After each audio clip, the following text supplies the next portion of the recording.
Hey, physics people.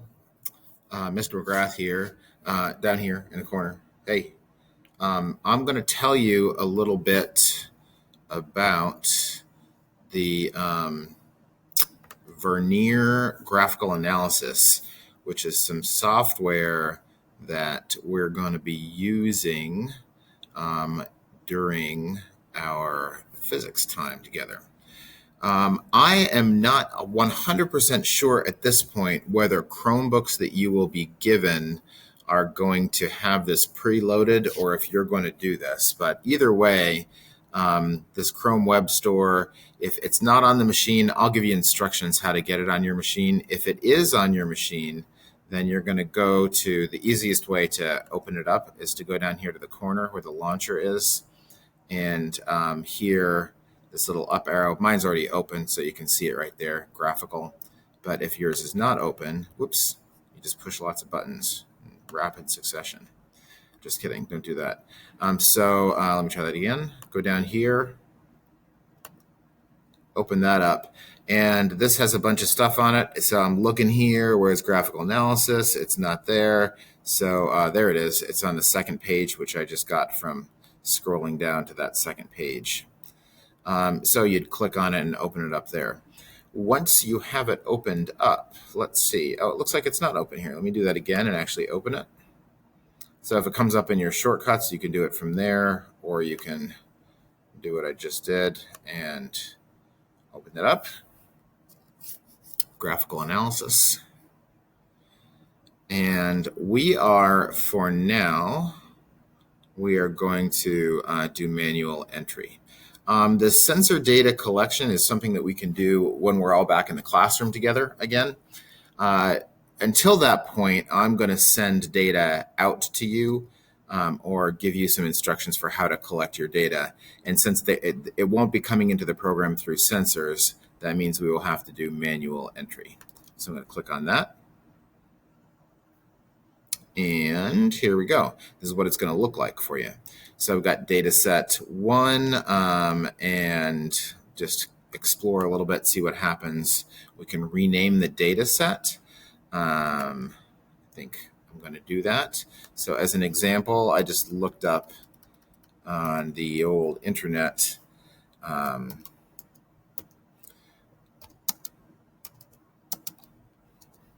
I looked up some population data of Rockbridge County. I thought that'd be a interesting thing to look at and graph, just as an example.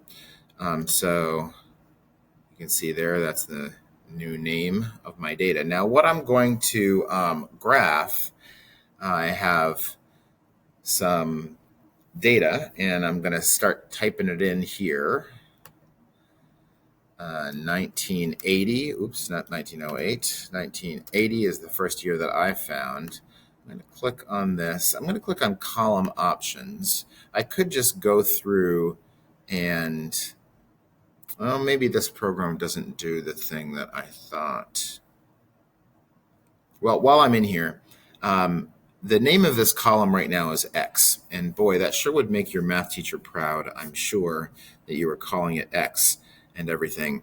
But, in the real world of data and stuff, including for physics, we don't want to call things X and Y. We want to give them names that reflect what they actually are. So on the horizontal axis, we can still think of it as the x-axis. That's fine, nothing wrong with that. So on the what we usually think of as the x-axis, I'm actually going to be measuring time, or what? I'll say time, and the units here are years. And since I don't really feel like typing in all that 1980 and everything else, I think what I'm going to do, well, I'll leave it like that. And then we can go back and change it. I'll tell you about what I was thinking in a minute. So for now, I'm just going to do time. We're measuring that in years. We always need to have a name for like what we are measuring and then the units. And those cannot be the same thing. If you're measuring time, you're not measuring it in units of time. You're measuring it in units of years or minutes or seconds or hours or something. And likewise, the name of the actual column shouldn't be years. It should be what is the quantity you're measuring. So we'll have plenty more examples of that. So I'm going to apply that. There, that shows up here. That's nice. And I had the data that I found. I pulled out every 3 years up until the most recent data that they had. And this will just take me a second. Bear with me.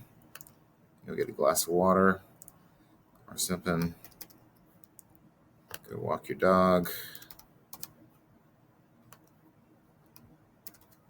The next column is going to take me even longer than this one. So it just popped me down. I just hit enter there. When I got to the bottom, it made a new column for me, 2010. I don't know why it's popping over to the side. That's annoying. So 2013 and one more, 2016. The site that I looked at did not have 2018 was the last year. Okay. And now I'm going to do the same thing with this column. I don't want this column to be called Y. I'm going to click on the little 3 dots there. This column is going to be called population. You could call it people. Well, actually, I don't think you should call it people because I think that's our units, right? What are we measuring the population in? We're measuring it in number of people. All right, so I'm going to apply that. And notice here, let me just point out that the names of the axes that automatically got moved to over here, right? Those automatically got put here. And let's just say that for whatever reason, you typed these in the other way around, you did population first, and you realized afterwards, you're like, oh man, I meant to do that the other way around. Well, you can click on this right here, this little box, and you could switch them if for whatever reason, you wanted to have them the other way around. So time here and go back to population here. So it's all good. Easy to switch. You don't have to go back and type in all your stuff again. All right, here we go. Strap yourselves in. It's going to take a minute. 17,724. I should have made you guess what you thought the population of Rockbridge County was about. Maybe you know. 17,864. So probably you'd say about the population of Rockbridge County is about 20,000 people. 17,924, rounded to the nearest 10,000. 18,175. And you could certainly, if you fast forwarded through this little bit of the video, boy, I wouldn't feel too bad about it. 18,779. And you might be wondering to yourself, well, how did they know exactly to the person? Like, what about people, babies are born, people die. So there must be some point in the year, what's the official time when they record this number. And 2110, 21,514, 22,350. The population went up a little bit in 2008. That's when I came to Rockbridge County. 330 and 22,376. All right. There's some data. How about that? Okay, so you can see we didn't have to click some button to make it graph. It just automatically did that for us. That's nice. And what are some of the other things that we can do? Well, we can here, let's see. If I'm clicking on this little icon here, we can view, let's just mess around and click some of these buttons, see what happens. So view statistics. So the range for the X or the horizontal axis, we went from 1980 to 2016. And delta X, that tells you like what's the difference between your biggest and smallest. That was over 36 years. And 13, that's how many data points we had. gives us an average here. It's in scientific that E plus 4, that just means times 10 to the, so this is 19,900. Standard deviation, that's a statistics thing. Don't really need to worry about that. Talk to Ms. Hank about that. And then delta Y, that's the total difference between the lowest and the highest population over the 36-year span that we're interested in. So that's the stuff it gives you in there. We will use this little statistics box sometimes. And I'm going to click on that little box again, Graph Tools. This view integral. There might be one point in the year later on, or maybe perhaps two examples of situations that I can think of where we might use that. Maybe more, but it's a calculus thing, an integral. And once you know what an integral is, you can use them even if you don't know how to do the calculus yourself, because this is all, data analysis. The computer does it for us.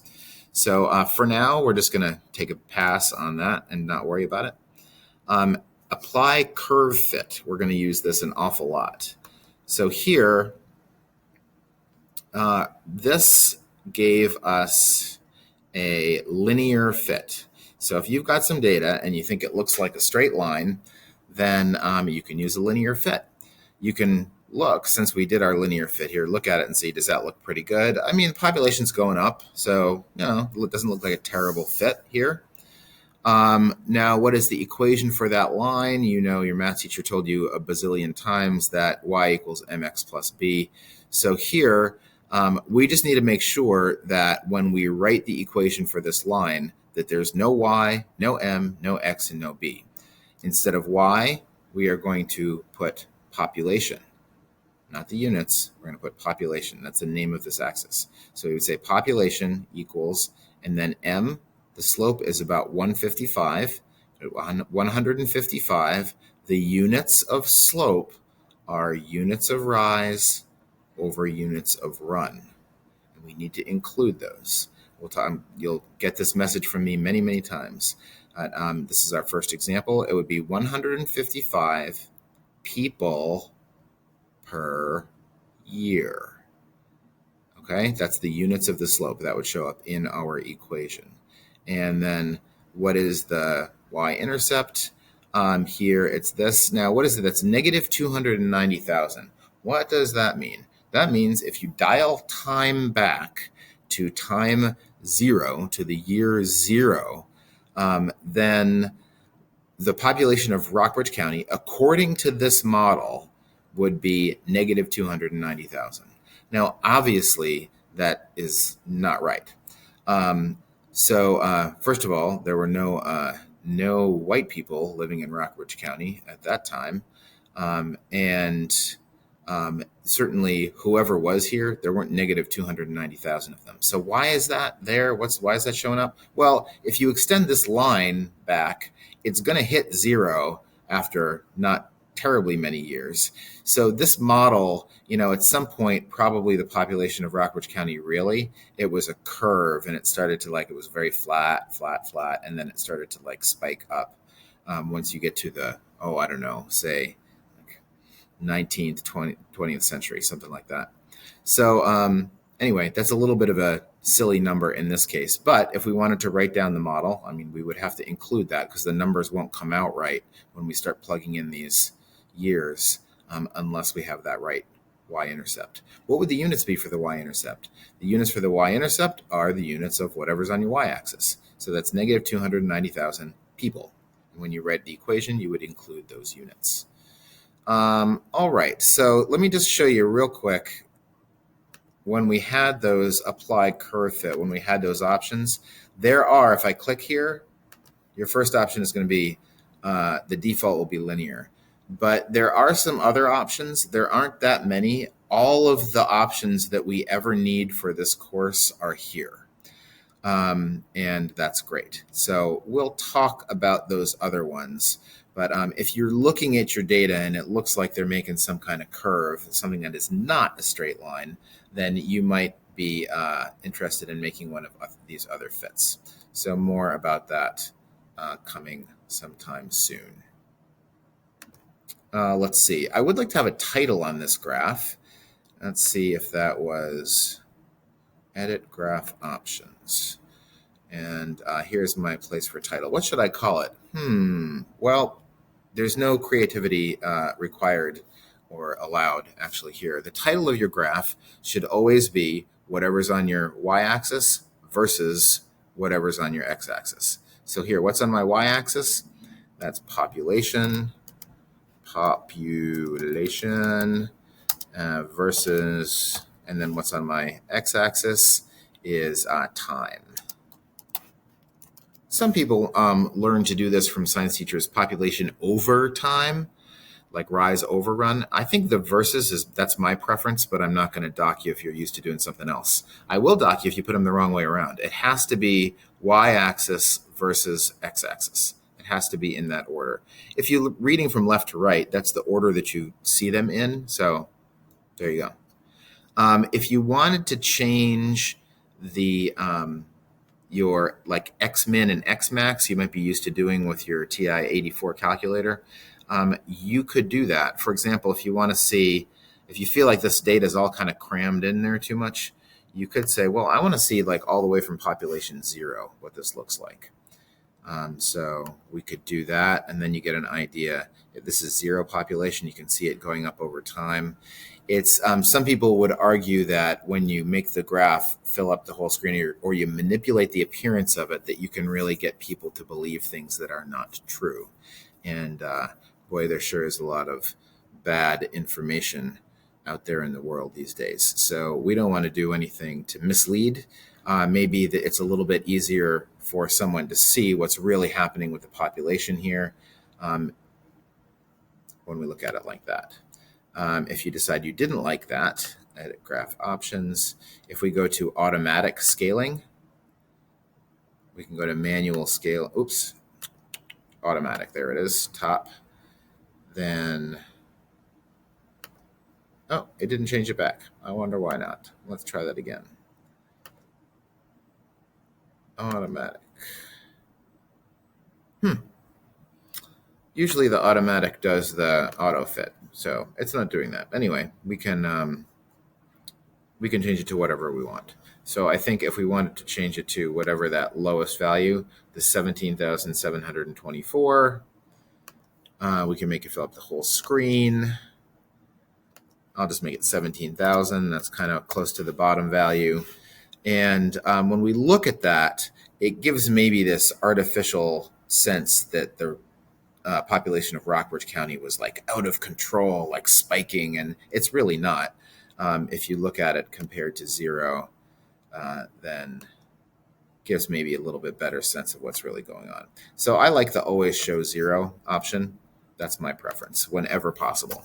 So there it is. There's a nice graph, and there's not too much more you need to know about how to use this software. So as questions come up, we will deal with that. I don't have a title on my document here, so I can save this here.